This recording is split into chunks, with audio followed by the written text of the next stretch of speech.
Et de la communication, c'est mon pain de tous les jours. Dans les années 80, pratiquement les premiers ordinateurs quand j'étais venu, c'est moi qui donnais les cours aux uns et aux autres pour les former. Et je sais ce que ça vaut aujourd'hui. Vous savez, aujourd'hui, les technologies de l'information et de la communication ont pénétré toute la société. C'est un facteur du développement, exactement comme l'investissement financier, exactement comme, je ne sais pas, les mines dont vous parlez, l'agriculture. Les technologies de l'information et de la communication vont être au centre de notre politique de formation. Parce que celui qui ne les maîtrise pas aujourd'hui, il est laissé pour compte. 24 ans ensuite à Boulaye Paris, et ce seront les dernières questions sur cette thématique. Ok, merci M. Meiga. Vu aujourd'hui votre critique sur l'éducation malienne, qu'est-ce que vous comptez mettre en œuvre pour qu'il y ait une équation entre la formation et l'emploi des jeunes? Lorsque j'ai parlé de la redéfinition de la vocation de l'école, j'ai parlé de faire en sorte que l'école corresponde à nos besoins, à nos réalités. L'école ne doit pas être là juste pour donner des diplômes. Ça veut dire quoi? Ça veut dire qu'on doit repenser l'école. Pour qu'on aille à l'école, pour exercer une profession, soit l'État vous emploie, mais majoritairement que vous-même vous ayez des initiatives pour chercher à travailler, ou qu'on vous emploie. C'est pour dire que notre politique de formation ne sera plus d'apprendre aux gens comme ça, à former juste, faire des facultés, on forme les gens juste pour augmenter le nombre. Ça va être orienté en fonction des besoins du pays. Il va y avoir un audit général en réalité de la situation de notre pays. Quels sont les secteurs où on a besoin de former les gens? Vous savez, dans les années 70, quand nous on passait le DEF, on ne choisissait pas comme ça. L'État avait des besoins en ingénieurs, ainsi de suite. Je me rappelais bien quand moi je devais choisir pour aller au lycée, mon professeur de français m'avait dit de prendre français, celui d'anglais m'a dit de prendre anglais. Je rêvais d'être interprète, mais le directeur de l'école, c'est lui qui nous faisait les mathématiques, il m'a obligé à écrire ingénieur 3 fois. Parce qu'il dit que c'est dans ça qu'il y a l'avenir. Le gouvernement voulait beaucoup plus d'ingénieurs. Donc je veux que l'État, le rôle de l'État, c'est un rôle d'orientation et d'inspiration. Dernière question sur ce registre. Merci bien. Docteur, avez-vous une vision sur la politique conjoncturelle de la formation, étant donné que les entreprises sont obligées de faire recours actuellement à la ressource humaine extérieure? Bon, en fait, ça va dans le sens de ce que j'avais dit tantôt, qu'au niveau du Mali, le produit, la qualité du produit est si mauvaise que personne ne veut le consommer au Mali, y compris les entreprises maliennes. Pour remédier à ça, je crois que c'est à l'école d'abord qu'il faut commencer. Il faut refaire l'école. Il faut remettre les enseignants dans les conditions d'exercer librement leurs fonctions. Aujourd'hui, il y a des facultés où des gens enseignent qui sont sortis de là-bas. Là, vous avez besoin d'un doctorat d'État pour enseigner. On prend des gens qui ont fait la maîtrise. Bon, naturellement, vous ne pouvez pas vous attendre à ce que le niveau soit très haut. Lorsque c'est quelqu'un qui sort d'une classe sans formation qui vient enseigner, c'est toute question qu'il faut travailler. Maintenant, le détail de tout ça, naturellement, je n'ai pas donné tout dans mon projet de société, mais comme j'ai dit, un président de la République, c'est d'abord une vision. Maintenant, comment organiser les différents secteurs, c'est ça le travail d'un gouvernement. Et c'est eux qui vont s'atteler à ça. L'essentiel, c'est que ma vision est très claire, il faut repenser l'école. Il faut adapter l'école à la nouvelle situation économique et sociale, aux conditions historiques que nous vivons. Le reste, c'est le travail d'un gouvernement futur que j'installerai si je suis élu. Ok, question agriculture, docteur. Le Mali est un pays à vocation agro-silvo-pastorale. Comment dynamiser cette vocation? Comment faire en sorte que le Malien puisse s'autosuffire? Quelle sera votre politique en la matière? La politique la plus importante pour nous, après les questions de défense, de sécurité et de droit, c'est la problématique de la création de richesses. Et dans ce secteur, l'agriculture et l'élevage et la pêche sont au cœur de notre vision. Tant qu'on n'aura pas résolu les questions d'agriculture, on n'aura absolument rien résolu. Or, nous avons la chance d'avoir la terre, d'avoir l'eau et d'avoir le soleil.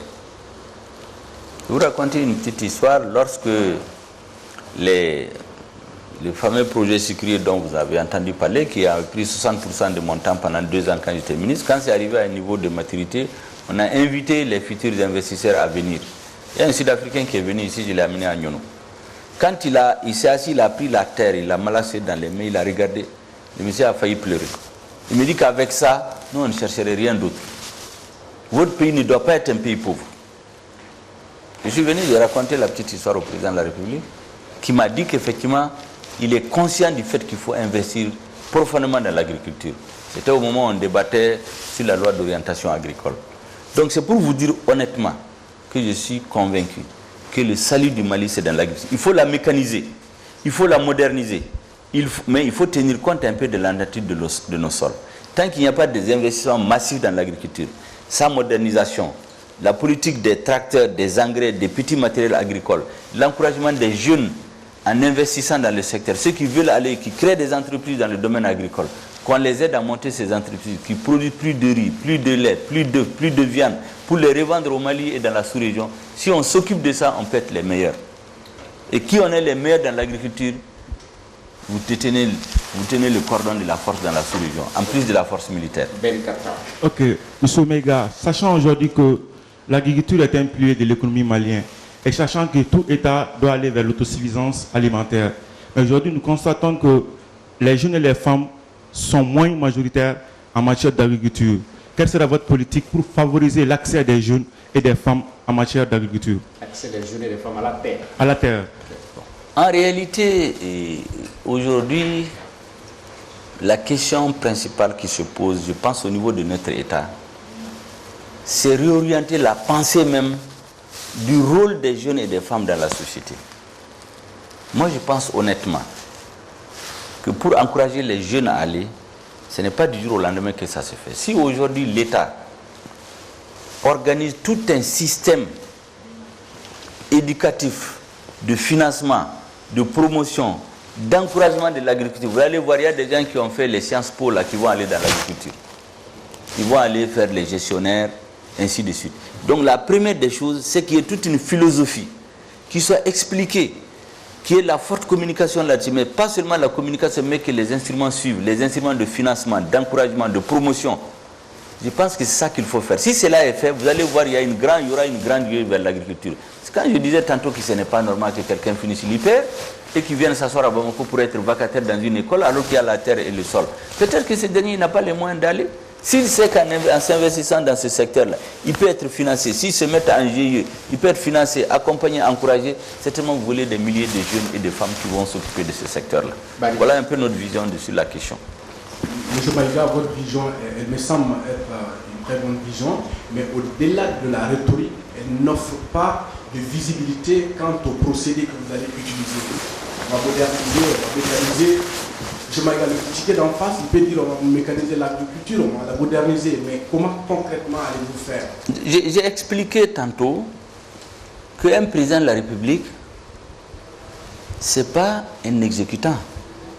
Un président de la République, ce n'est pas un ministre. Le rôle du président de la République, c'est de tracer la voie, c'est de donner les grandes lignes.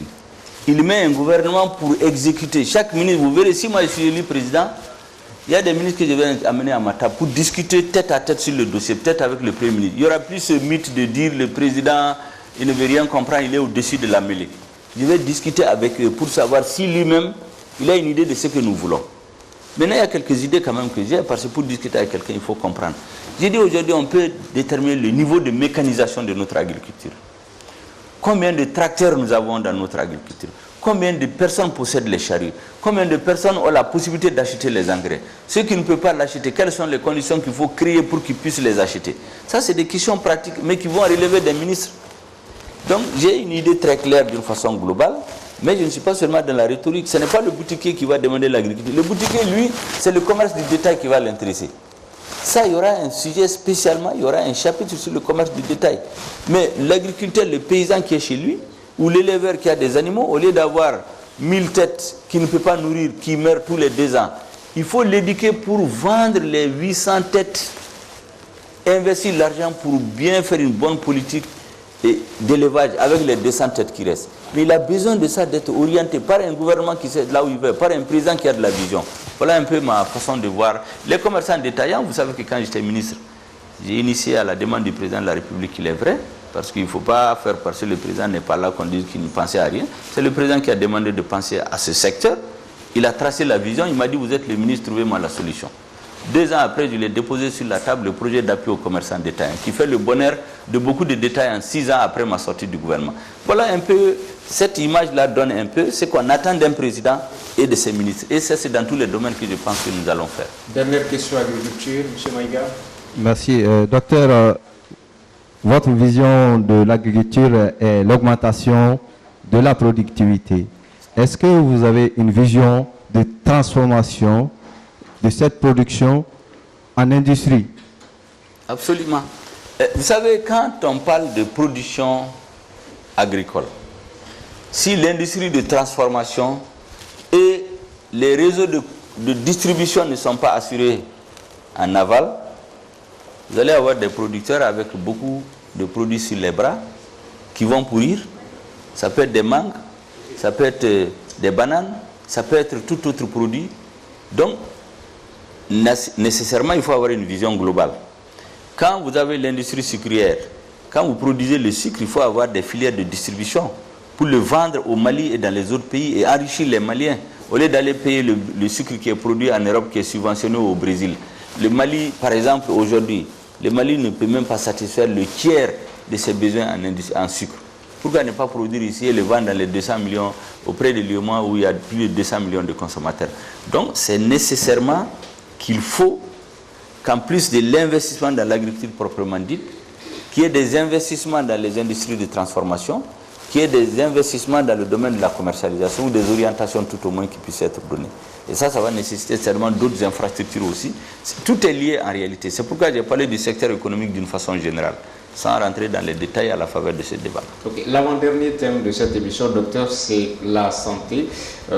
Depuis de nombreuses années, des efforts ont été faits par les gouvernements successifs, mais jusqu'à aujourd'hui, disposer de soins de santé adéquats est un luxe pour beaucoup de Maliens. Quelle sera votre politique dans le domaine de la santé? Vous savez, lorsque le système des Nations Unies, l'OMS, avait défini dans les années 90 le slogan « La santé pour tous » en l'an 2000, vous savez que le Mali est un des pays phares qui avait élaboré l'initiative de Bamako, qui avait été validée pratiquement au niveau international et devait servir pratiquement de modèle de développement de la santé.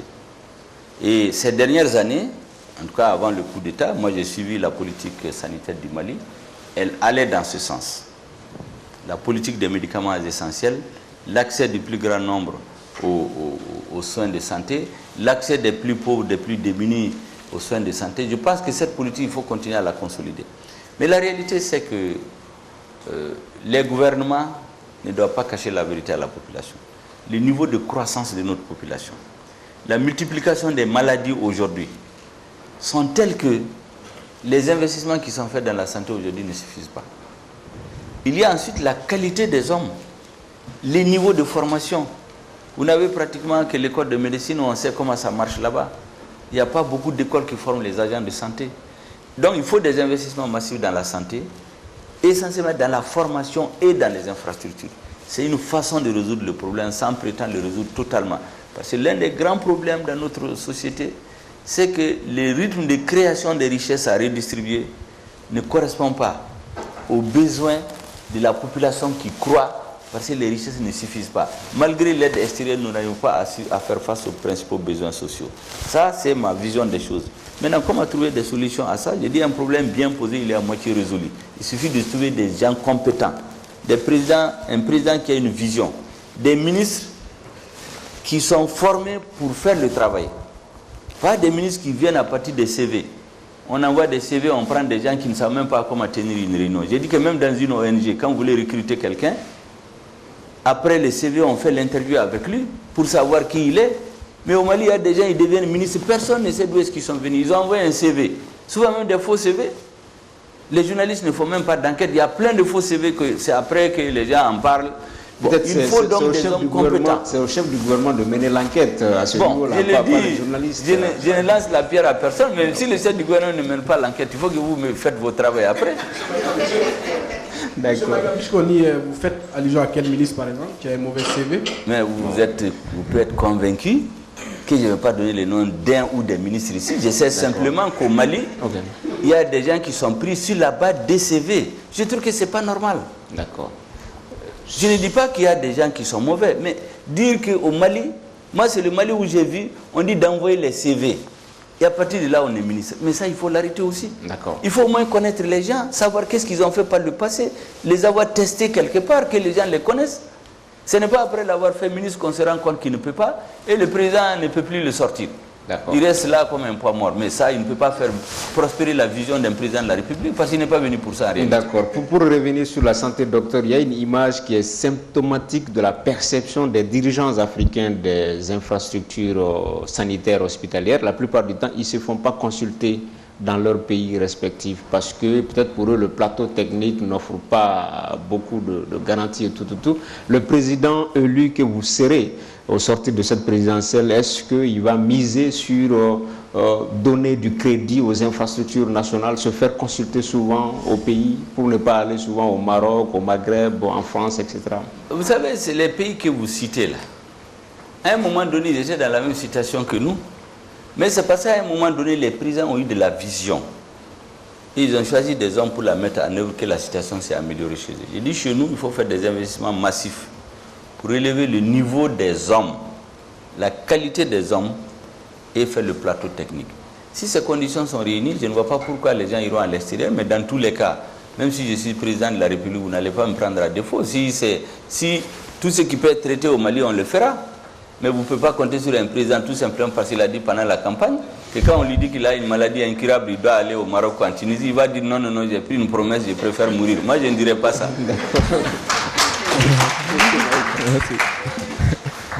Merci, docteur. En fait, ce que vous venez de décrire fait référence à un état-providence pour la santé, pour l'éducation. Est-ce que vous avez une vision de développement du secteur privé dans ces domaines-là? Parce que tous les pays dont on fait référence actuellement ont développé ces volets. Quand j'ai parlé d'investissement massif dans le secteur, il ne s'agit pas seulement d'investissement de l'État. Mais le privé, c'est très simple chez lui. Si vous créez les conditions, il vient. Si ce n'est pas créé, il ne vient pas. Si les conditions sont créées comme il faut, le domaine, vous savez, il y a 3 domaines où vous ne manquerez jamais de clients. Que les gens soient pauvres ou riches, ils mangent tous, ils tombent tous malades, ils cherchent tous à s'éduquer. Ces 3 secteurs, ceux qui investissent là-dedans, l'avenir vous appartient. Et donc, il est important, en même temps qu'on investit massivement dans l'agriculture, et j'ai parlé des privés, pour moi, c'est l'agriculture, c'est les privés qui investiront le secteur. C'est dans là qu'il y a, ce n'est pas l'État qui va faire des grandes fermes, ça a échoué.